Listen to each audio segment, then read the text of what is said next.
കൊല്ലം corporation mayor അനധികൃത നിയമനം നടത്തുകയാണെന്ന് കോർപ്പറേഷൻ പ്രതിപക്ഷ നേതാവ് ഇ ബാബു. അഴിമതിക്കെതിരെ തിരഞ്ഞെടുപ്പ് കമ്മീഷനും തദ്ദേശ വകുപ്പിനും പരാതി നൽകും. ചട്ടവിരുദ്ധമായി നടക്കുന്ന നിയമനങ്ങളെ തടയുമെന്നും അദ്ദേഹം പറഞ്ഞു. ഒരു ചർച്ചയും കൂടാതെ ഒരു ഇൻ്റർവ്യൂ നടത്താതെ ഇങ്ങനെ ആളുകളെ തിരികെ കയറ്റിക്കൊണ്ടിരിക്കുക അനധികൃതമായി.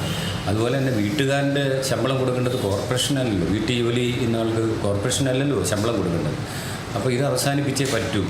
ഇങ്ങനെ അനധികൃതമായ നിയമനം നടത്തി ഈ നഗരത്തെ ഇല്ലാതാക്കാൻ ശ്രമിക്കുന്നതിനെതിരായിട്ടാണ് ഇന്ന് ഞങ്ങൾ ശക്തമായ പ്രതിഷേധം നടത്തിയത്. അത് കൗൺസിലും ഞങ്ങൾ ശക്തമായിട്ട് നടത്തി. ഇനി തുടർന്നും ഈ അനധികൃതമായ നിയമനം അവസാനിപ്പിച്ചില്ലെങ്കിലും ബന്ധപ്പെട്ട ആളുകളെ പിരിച്ചുവിട്ടില്ലെങ്കിൽ അതിശക്തമായ പ്രക്ഷോഭവുമായി LDF മുന്നോട്ട് പോകും. ഇതാണ് LDFിൻ്റെ തീരുമാനം.